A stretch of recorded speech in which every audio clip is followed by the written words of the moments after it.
Hello everyone, मैं अवनीश और उम्मीद है आप लोग अच्छे होंगे। और जिनकी 10-11 तारीख से रनिंग है उन्होंने अपनी रनिंग अब तक कर ली होगी और अब रेस्ट पे होंगे। ठीक है, और अगर रेस्ट पे नहीं है तो भाई अब रेस्ट पे आ जाओ।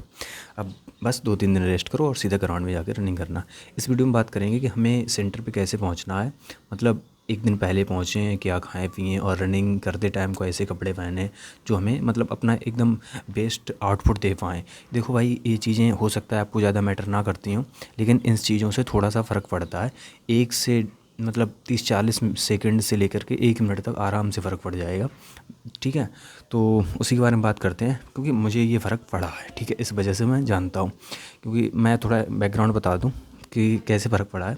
मेरी आर्मी एओसी की रनिंग थी। अब जिनको पता है, आर्मी एओसी में ट्रेड्समैन की रनिंग 1500 मीटर की होती है और 6 मिनट में होती है। ठीक है, तो मेरी वो रनिंग 5 मिनट और 42 सेकंड में हुई थी। 1500 मीटर रनिंग होती है, उसमें 1600 मीटर नहीं होती। 1600 मीटर एओसी वाले में, फायरमैन में होती है। ठीक है, ट्रेड्समैन में 1500 की होती है। तो मेरी 5 मिनट 42 सेकंड के आसपास हुई थी वहाँ पे रनिंग। ठीक है, और मैंने उससे पहले कभी भी रनिंग नहीं मारी थी इतने कम टाइम में। वहाँ पे कैसे हुई थी उसका भी रीज़न यही था कि मैंने रियल रनिंग से पहले 3-4 दिन पहले से कोई रनिंग ही नहीं की थी, डायरेक्ट वहाँ जा कर के रनिंग की थी। तो इस वजह से मतलब हो गई थी। अब आते हैं यहाँ पे कि भाई आपको कैसे पहुँचना और क्या करना है। ठीक है, तो सबसे पहले तो ये है, आप मतलब वहाँ पे जहाँ रनिंग है हमारी पीएसी ग्राउंड्स में है, तो 5:30 बजे से लेकर के 8:30 बजे तक की एंट्री टाइम है। ठीक है, तो हमारी रनिंग लगभग 6:30 बजे से लेके 11-12 बजे तक या हो सकता है और टाइम तक चलती रहे। ठीक है, तो भाई हमें सबसे पहले अपने टाइम पे पहुंचना है, जो हमारा रिपोर्टिंग टाइम है उसी पे हमें पहुंचना है। लेकिन उससे पहले हम ऐसा नहीं कर सकते हैं कि डायरेक्ट शाम को निकले और रात भर ट्रैवल की और सुबह रिपोर्टिंग मतलब वहाँ जहाँ हमें पहुँचना पहुँच गए। ऐसा नहीं कर सकते क्योंकि इससे हम रात में सो नहीं पाएंगे, और भाई सोना बहुत ज़रूरी है। ठीक है, तो इसलिए मैं क्या सजेस्ट करूँगा कि आपको एक दिन पहले सेंटर पे पहुँच जाना है। मतलब एक दिन पहले, मतलब शाम को आप वहाँ पे सेंटर पे पहुँच जाओ। आसपास देखो कहाँ सेंटर के आसपास जहाँ पर कोई होटल वगैरह हो या कुछ धर्मशाला वगैरह हो जहाँ सस्ते में थोड़े कमरे मिल जाए। अगर आपके पास पैसे हैं तो आप ठीक होटल ले लो, कोई दिक्कत नहीं है, वरना 300 से लेके 500 के बीच में मिल जाएंगे। अगर आप होटल में लेते हैं तो 500-700 के आसपास मिल जाते हैं। ठीक है, और कहीं वैसी जगह रुकते हैं तो हो सकता है, मतलब देख लेना अपने हिसाब से, मैं वो नहीं बता रहा कितने पैसे, मैं खुद नहीं ज़्यादा रुका हूँ कभी, लेकिन इस बार रुकना पड़ेगा मुझे भी। ठीक है, तो वहाँ पहुँच जाना, एक दिन पहले रुकना, और हो सके तो किसी को साथ लेकर के जाना। ठीक है, और एक चीज़ और भाई, अपना खाना खुद घर से खा के जाना। जैसे सुबह आप निकलोगे एक दिन पहले या दोपहर को निकलोगे और शाम तक पहुँचोगे, तो अपना खाना खा कर के जाना और वही खाना ले कर के जाना। और एक चीज़ अवॉइड करना कि ऑयली खाना ना खाओ आप, और घर से भी पूड़ी वगैरह बनवा के मत ले जाना। हो सके तो सब्ज़ी रोटी से ही काम चलाना। ठीक है, वो चीज़ ज़्यादा ठीक है। और हाँ, अपना खाना लेके जाना और वही खाना और सो जाना, बस सीधी सी बात है। सुबह उठना टाइम से पहले और वहाँ पे पहुँच जाना। अब भाई इससे पहले क्या ले सकते हैं, मतलब इसे में मैंने लिख रखा है, ठीक है, ताकि मैं भूल ना जाऊँ। तो भाई एक दिन पहले या 2 दिन पहले से आप क्या ले सकते हैं, ओआरएस के 2-3 पैकेट ले आना। ठीक है, तो रोज़ एक एक पैकेट ले लेना। मतलब जैसे रनिंग से 2-3 दिन पहले ओआरएस के पैकेट ले आना। आज एक पैकेट ले लिया, कल ले लिया, परसों आपकी रनिंग है तो परसों भी सुबह उठने पर ही ले लेना। लेकिन एक चीज़ ध्यान रखना, ओआरएस के पैकेट जो लाना वो जब घोल के पियो तो ठंडे पानी में मत पीना, क्योंकि उससे आपको सर्दी हो सकती है। ठीक है, तो पानी थोड़ा सा ल्यूक वार्म वाटर, मतलब जो हल्का गुनगुना पानी होता है उसमें मतलब वो गुनगुना पानी कर लेना और उसमें मिला के पीना, तो उससे सर्दी वगैरह नहीं होगी और वो चीज़ फ़ायदा करेगी। ठीक है, और उसके बाद हाँ, सुबह जब आप उठो सेंटर पे जाओ तो भाई अपने बैग में कुछ चीज़ें रख के ले जाना। देखो सुबह आप खाना तो खाओगे नहीं, और खाना भी मत, ये ध्यान रखना, होटल का खाना मत खाना, ऑयली मत खाना, बाहर का कुछ मत खाना। ठीक है, जो घर से लेके जा रहे वही खाना। और जब सुबह उठोगे तब तो आप खाना खाओगे नहीं, सीधे सेंटर पे पहुँचोगे। तो भाई कम से कम कुछ केले लेके जाना अपने बैग में पड़े हों, 8-10 केले कम से कम पड़े हों। ठीक है, दो चार खा भी लेना। ठीक है, और फिर चॉकलेट 1-2 आपके बैग में पड़ी होनी चाहिए, जो आप रनिंग से पहले खा सको, या फिर हो सकता है आपकी रनिंग थोड़ी लेट हो तो भाई तब तक भूख लगाए तो तब खा लो। ठीक है, और 1-2 बिस्किट के पैकेट ज़रूर डाल लेना, और ड्राई फ्रूट्स वगैरह किशमिश और काजू वगैरह डाल लेना। ये बहुत फ़ायदा करेंगे, क्योंकि पता नहीं आपकी रनिंग वहाँ कितनी देर बाद करवाएं और तब तक आपको भूख लगे और एनर्जी डाउन हो। तो इसलिए अच्छा है कि आप ये चीज़ें डाल के ले जाएं और धीरे धीरे खाते रहें वहाँ पे। ठीक है, ये ज़्यादा वजन वाली चीज़ें नहीं होती, मतलब इनमें ज़्यादा वेट नहीं होता, तो आपको आपका पेट भी नहीं भरेगा और आपको एनर्जी भी मिलती रहेगी इस वजह से। ठीक है, अब ये हो गया। इसके बाद अब देसी गुड़ भी ले जा सकते हैं, बहुत अच्छी चीज़ है, कोई इशू की बात नहीं है, ठीक है। एक चीज़ और यहाँ पे ऐड करूँगा भाई मैं, ये देखो सर्दियों का टाइम है, ठीक है, तो भाई प्रॉपर कपड़े पहन के जाना। एक बार को गर्मी लग जाए वो मंजूर है, बट सर्दी नहीं लगनी चाहिए, ठीक है, ये ध्यान रखना। तो प्रॉपर कपड़े पहन के जाना, और अपने पास हो सके तो एक गर्म वाली बोतल जिसमें पानी गर्म बना रहता है, क्या बोलते हैं वो, थर्मस वाली, ठीक है, वो बोतल लेके जाना, उसमें पानी गर्म ले जाना, और वहाँ भी हो सके तो गर्म पानी ही पीना, ठीक है। एक चीज़ और यहाँ पे है कि जब केले आप खाओ तो सुबह खाली पेट केले खाने से क्या होता है कि सर्दी होने की संभावना रहती है, मतलब छींकें वगैरह आ सकती हैं। तो मैं सजेस्ट करूँगा कि भाई केले जब खाओ तो वो गर्म पानी पीना उसके साथ में, ठीक है। मतलब ऐसा नहीं होना चाहिए कि आपने केले खा लिए और फिर उसके बाद आपको सर्दी हो रही, छींकें आ रही, परेशान हो रहे, तो इस वजह से, ठीक है। तो गर्म पानी पीना कोशिश करना, गर्म नहीं मतलब हल्का सा गुनगुना पानी, ठीक है।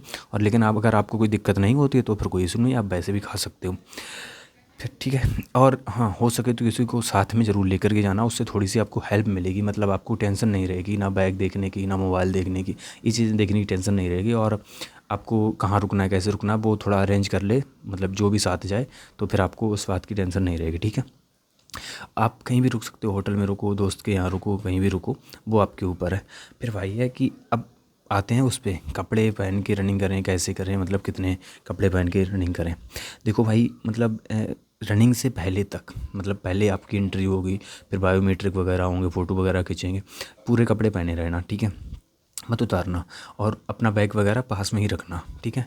और जब रनिंग के राउंड में बैठा दिया जाए, अब मुझे कंफर्म नहीं पता कैसे क्या होता है, बट मैं एक अंदाज़ा बता रहा हूँ, रनिंग के ग्राउंड में बैठा दिया जाए तब तक अपने कपड़े पहने रहना, लेकिन जब रनिंग स्टार्ट होने को हो तभी कपड़े उतारना, और कोशिश करना कि पूरे कपड़े ना उतारो, मतलब पूरे कपड़े ना उतारो, हल्के से कपड़े उतारो, और फिर थोड़ा सा एक्सरसाइज वगैरह कर लो, जिसे हम वार्म अप बोलते हैं, ठीक है, वो कर लो। और जब रनिंग स्टार्ट होने को ही हो तभी वो कपड़े उतारना। और रनिंग जो है, रनिंग वाले शॉर्ट्स जो वो होता है, अरे क्या बोलते हैं यार उसे, मतलब रनिंग वाली जो बनियान होती है वो, और नीचे पहनने के लिए वो क्या बोलते हैं, टाइटी वगैरह, ठीक है, वो पहन के करना। वो रनिंग के ही कपड़े बोलते हैं, मतलब मुझे नाम नहीं पता क्या बोलते हैं, बट वो रनिंग के ही होते हैं, ठीक है। तो वो पहन के करना, उनसे रनिंग में टाइम में इम्प्रूवमेंट आएगा, ठीक है। और अगर सर्दी ज़्यादा हो, वैसे अब तो ज़्यादा सर्दी होगी नहीं, लेकिन सुबह जिनकी जल्दी रनिंग है उनके लिए सर्दी ज़्यादा होगी, तो भाई नीचे आप जो लोवर वगैरह है वो पहन के, फुल लोवर पहन के रनिंग मत करना, हाफ लोवर पहन सकते हो, या फिर रनिंग वाले जो शॉर्ट होता है वो पहन सकते हो। उसके बाद ऊपर आप कुछ भी पहन लो, लेकिन इतनी ज़्यादा ढीली ढाली चीज़ मत पहनना, या इतनी ज़्यादा भारी चीज़ मत पहनना जो आपको प्रॉब्लम करे। ढीली चीज़ क्या होगी, जब बॉडी से हवा टकराएगी तो आपको क्रॉस करने में दिक्कत होगी, ठीक है, रेजिस्टेंस जिसे बोलते हैं। और जब अगर ज़्यादा वैसी होगी, भारी होगी, तब भी आपको दिक्कत होगी। तो हल्की सी चीज़ होनी चाहिए, और ज़्यादा ढीली ना हो, और पूरी बॉडी को ढके रहे, मतलब डायरेक्ट हवा शरीर में नहीं लगनी चाहिए इस तरीके से। तो वो चीज़ देख लेना, ठीक है। उसके बाद हाँ, जूते, भाई जूते की भी बात करें तो जूते देखो वो पहनना है जो आपने 2-4 बार पहले पहन के रनिंग कर रखी हो, नए जूते पहन के रनिंग मत करना। और जूते वैसे होने चाहिए जिनकी सोल अच्छी हो, मतलब थोड़ी सी मोटी सोल हो, तो वो जूते लेना, उससे सिनपेन वगैरह में दिक्कत नहीं आएगी, और सिनपेन वगैरह नहीं होगा, ठीक है। एक चीज़ और है भाई, ज़्यादा देर तक कहीं खड़े मत रहना, जैसे कि हम सेंटर पे जाते हैं, ठीक है, हो सकता है हमारी एंट्री थोड़ी लेट करवाएं या वहाँ खड़ा रखें, तो भाई कोशिश करना आप जितना बैठ सकते हो उतना बैठना, ठीक है। मतलब खड़े रहने की ज़्यादा ज़रूरत नहीं है, आपको बैठने की ज़्यादा ज़रूरत है, खड़े रहने से थकान होगी, तो ये चीज़ ध्यान रखना। अगले जो पॉइंट है, मतलब मैंने सब लिख रखे हैं पॉइंट, तो इसी वजह से, ठीक है। तो भाई हाँ, जिनकी सांस फूलती है और दर्द होता है, इसके बारे में देखो बात क्या करें। देखो भाई, जिनकी सांस फूलती है उनके लिए सबसे मतलब ज़रूरी तो ये है कि आप पहले से ही प्रैक्टिस करके जाओ, और थोड़ी बहुत तो सांस सभी की फूलती है, लेकिन अगर आपकी ज़्यादा सांस फूलती है तो भाई एक टैबलेट आती है, वो मोंटेलिकोस्ट सोडियम लीवोसिट्राजिन हाइड्रोक्लोराइड, ठीक है, मोंटेलिकोस्ट सोडियम लीवोसिट्राजिन हाइड्रोक्लोराइड, ठीक है। तो इसे मोंटीना टैबलेट भी बोलते हैं। 5 रुपए की टैबलेट मिलती है शायद, एक दो टैबलेट लिए जाना, ठीक है। और रनिंग से आधा घंटे पहले या 1 घंटे पहले ले लेना, ठीक है। कोई ज़्यादा साइड इफ़ेक्ट नहीं होगा, कोई दिक्कत नहीं है, मैं ले लेता हूँ, ठीक है, मतलब ले क्या लेता हूँ, मैंने ली है, ठीक है, तो वो ले लेना। उसके बाद भाई जिन्हें पेन वगैरह होता है, या फिर जिन्हें नहीं भी होता और लग रहा है कि शायद पेन हो जाए, तो भाई जिन्हें पेन होता है वो तो अपनी टैबलेट लेना, कोई पेन किलर कोई भी ले लेना, ठीक सी टैबलेट लेना, मतलब सस्ती वाली ज़्यादा मत ले लेना, ठीक है, कोई भी ठीक ले लेना। और एस्लोफेनिक पैरासीटामोल आती हैं कंबाइंड में, वही ले लेना, ठीक है।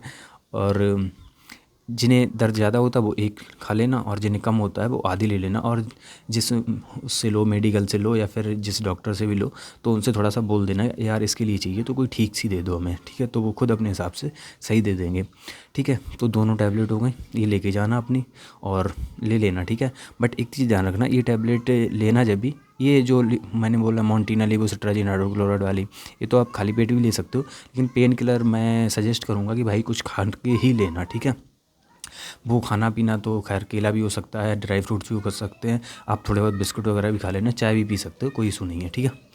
और हाँ, इससे याद आया, चाय से याद आया, देखो भाई अपना गर्म पानी साथ में रखना, या फिर चाय पी के आना तो वो अपनी साथ में रखना। कॉफ़ी भी जिन्हें कॉफ़ी पीने का शौक़ है भाई, कॉफ़ी पी लेना, मतलब गर्म पानी साथ में रखना, घोला और पी जाओ, ठीक है। थोड़ी सी चीनी मिला करके, उससे एनर्जी भी आएगी, चीनी से एनर्जी आएगी, और कॉफ़ी से एकदम मतलब थोड़ा वो आ जाता है ना, माइंड फ्रेश सा, ठीक है, वो आ जाएगा। यही थी चीज़ें। अब मतलब आपकी रनिंग हो गई, आप रनिंग करो, इसमें मैं कुछ ऐड करूँगा, वो ऐड करूँगा, दूसरा वीडियो बनाऊँ वो मैं सोच रहा हूँ, लेकिन चलो इसमें मैं बोल रहा हूँ तो मैं ऐड ही करूँगा।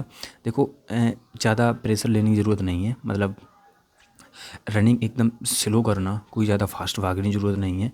और जब आपके आधे चक्कर हो जाए उसके बाद फिर आपको थोड़ी सी स्पीड बढ़ानी है। और रनिंग करते टाइम हमेशा याद रखना कि कितनी मेहनत की है आपने पेपर पास करने के लिए, सबको पता है सबने कितनी मेहनत की है। और एक चीज़ याद रखना, अगर इस रनिंग में नहीं हुआ तो भाई कम से कम 6 से 1 साल तक, मतलब 6 महीने से लेकर 1 साल तक ऐसे बीत जाएगा जैसे आपको पता भी नहीं चलेगा। और 6 से 1 साल का मतलब ये नहीं कि सिर्फ वो 6 महीने है, 1 साल है, उसका मतलब है आपकी कम से कम 3 से 4 लाख रुपए का लॉस होगा जो आप कमा सकते थे इतने टाइम में, ठीक है। अगर आप 30,000 भी सैलरी मान रहे हो तब भी लगभग 4 लाख के आसपास हो गया, ठीक है, मतलब 3.5-4 लाख के आसपास हो गया, तो वो लॉस होगा। और फिर मेंटल प्रेशर क्या होगा, मतलब वो आप समझ सकते हो, ठीक है। तो ये चीज़ें ध्यान रखना। और थोड़ा सा कुछ हनुमान चालीसा गुनगुनाना या फिर कोई सॉन्ग सुनना मतलब गुनगुनाना अपने मन में, वो आप करते रहना, ठीक है। एक वीडियो मैं उसके बारे में बना दूंगा कि रनिंग करते टाइम कैसे क्या करें, उसके मैंने लिख रखा है वो, तो मैं वीडियो बाद में बना दूंगा उसके बारे में, इस वीडियो ज़्यादा लंबा हो जाएगा। एक चीज़ और, ये लास्ट की चीज़ है, ये मुझे पहले बोलनी चाहिए थी बट ये लास्ट की चीज़ है, बट मैं यहाँ पे बोलूँगा। भाई हम जहाँ भी जाएँ, कई बार हम नोटिस करते हैं कि हम कहीं नई जगह जाते हैं तो हम सही से फ्रेश नहीं हो पाते हैं, मतलब fresh in the sense latrine वगैरह करने जाते हैं तो हम सही से फ्रेश नहीं हो पाते हैं, फिर हमें लगता है कि यार दोबारा जाना चाहिए, सही से पेट साफ़ नहीं हुआ है। इसके लिए सबसे बेस्ट तरीका है, सुबह उठो, जहाँ भी आप रुको जा करके सुबह उठो, गर्म पानी पियो, 5-10 मिनट इधर उधर थोड़ा टहलो, थोड़ा बहुत एक्सरसाइज कर लो उसी बीच में, ठीक है। फिर आप फ्रेश होने जाओ, और फ्रेश होने में कम से कम 10 से 15 मिनट का समय लो। देखो चलो मैं बताता ही हूँ पूरा। देखो ये एक साइंस है, ठीक है, फ्रेश होना भी साइंस है। जो लोग एक जाते हैं और तुरंत फ्रेश होकर आ जाते हैं भाई, वो कभी फ्रेश नहीं हो पाते हैं। जो हमारी बॉडी होती है वो 3 स्ट्रोक में बाहर निकलती है। फर्स्ट स्ट्रोक जो होता है वो तुरंत ही आ जाता है, ठीक है। दूसरा स्ट्रोक के लिए 2 से 4 मिनट लगते हैं, तीसरा स्ट्रोक के लिए फिर से 4 से 5 मिनट लगते हैं, मतलब 3 बार में पेट साफ़ होता है सही से। तो जो लोग एक बार में ही बाहर आ जाते हैं, 2 बार में बाहर आ जाते हैं, उनका पूरे तरीके से पेट साफ़ नहीं होता, फिर होती है प्रॉब्लम, ठीक है। ये आपने देखा ही होगा, जो रनिंग करते हैं उन्हें, उनके सबके साथ यही प्रॉब्लम होगी कि अगर सुबह सही से पेट साफ ना हो तो रनिंग करने के बाद फिर लगता है यार फिर से पेट मतलब कुछ गुड़ हो रहा है और फिर से मुझे जाना चाहिए, ठीक है। तो ये चीज़ की गलती मत करना, मतलब ये चीज़ ध्यान रखना, और उससे काफ़ी ज़्यादा हेल्प मिलेगी, ठीक है। तो ठीक है, तो यही चीज़ें थी इसमें बताने को। उम्मीद है कुछ अच्छा लगा होगा, और अच्छा लगा तो सब्सक्राइब करो, और ठीक है, मिलते हैं फिर किसी और वीडियो में, तब तक के लिए थैंक यू और जय हिंद।